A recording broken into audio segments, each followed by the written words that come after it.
আসসালামু আলাইকুম। কথাগুলো শুনি।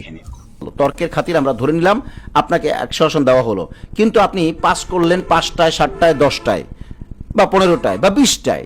তাইলে আপনি যে 20টায় পাস করলেন, বাকি 80টা আসন কি আপনি নষ্ট করলেন না? এটাকে একটা গুরুত্বপূর্ণ ব্যাপার না? এটা কিন্তু খুব ভালো করে খেয়াল করবেন, সবাই খুব ভালো করে খেয়াল করবেন। তাহলে কি আপনি এই অনবক্স পলিসির মঙ্গল চাইলেন নাকি অমঙ্গল চাইলেন? এইখানে কিন্তু একটা গুরুত্বপূর্ণ পয়েন্ট আসছে যে আপনি যদি 100 আসন নেন, আপনাকে যদি 100 আসন দেওয়া হয় আর সেটার মধ্যে 80টাই যদি আপনি ফেল করেন, তাহলে তো এই 80টায় পাশ করলো বিএনপি। তো বিএনপি পাশ করলে আপনি কি বিএনপিকে হেল্প করলেন কিনা, অর্থাৎ আপনি জোটে থেকে বিএনপির জন্য কাজ করলেন কিনা, এইটা কিন্তু চিন্তার একটা ব্যাপার হয়ে দাঁড়াবে। প্রিয় ভাই, খুব ভালো করে খেয়াল করবে। বারে বেচারা। আচ্ছা, এর কোনো আত্মীয় স্বজন নাই, শুভাকাঙ্ক্ষী কেউ নাই? তাকে নিয়ে আপনারা একটু পাবনা নিয়ে ভর্তি করে দেন, যত টাকা লাগে আমি দিব। ওকে পাবনাতে ভর্তি করান প্লিজ। আসসালামু আলাইকুম প্রিয় ফেসবুক কলিজার ভাই বোনেরা। কথাগুলো তো শুনলেন। উনি কি আদারে কাদারে আদার ব্যাপারী জাহাজের খবর দেয়। আচ্ছা ভাই, উনি যে বলল, আপনি যে বললেন ইসুফ মাহমুদি ভাই আখলাক টিভির মালিক, খুব ভালো কথা বলেন, শুনি। মাঝে মাঝে তো উল্টাপাল্টা কন, এইগুলা তো ঠিক না। আপনি চরমনাই মুরিদদের কি দূর বুঝান? দূর, এরা কি পাগল নাকি? আপনি 100 আসন যদি দিয়া দেন, কাদের বুঝাইতে চান এটা তো আমরা বুঝছি। 100 আসন দিয়ে দিলেন, সে তো 12 দলের প্রার্থী হবে, সে ফেল করবে কেন? আপনি যদি 12 দলের থেকেই তাদের প্রার্থী দেন, ফেল করার প্রশ্নই আসে না।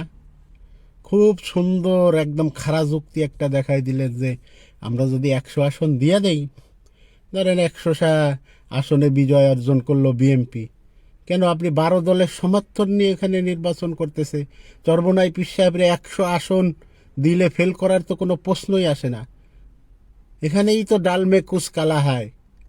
আপনারা কি ভাবতেছেন আমরা কিছু বুঝি না? এখানেই ডালমে কুচ কালা হয় ভাই। 100 আসনে বিএনপি কেন বিএনপি বিজয় অর্জন করবে?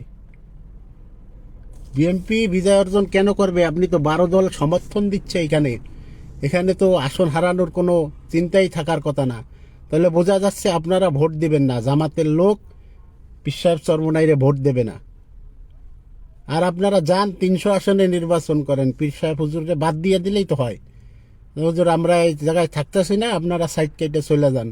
পীর সাহেব হুজুর চরমনাই একাই নির্বাচন করবে, একটা আসনেরও দরকার নাই তো। ইসলামী আন্দোলন বাংলাদেশের কোনো আসনই দরকার নাই। আপনারা পারলে যেতেন, যান।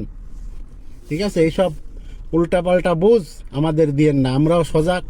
আমিরের নির্দেশের অপেক্ষায় আছি। পীর সাহেব চরমনাই যা বলবেন, যেটা করবেন, আমিরের সিদ্ধান্তই সিদ্ধান্ত।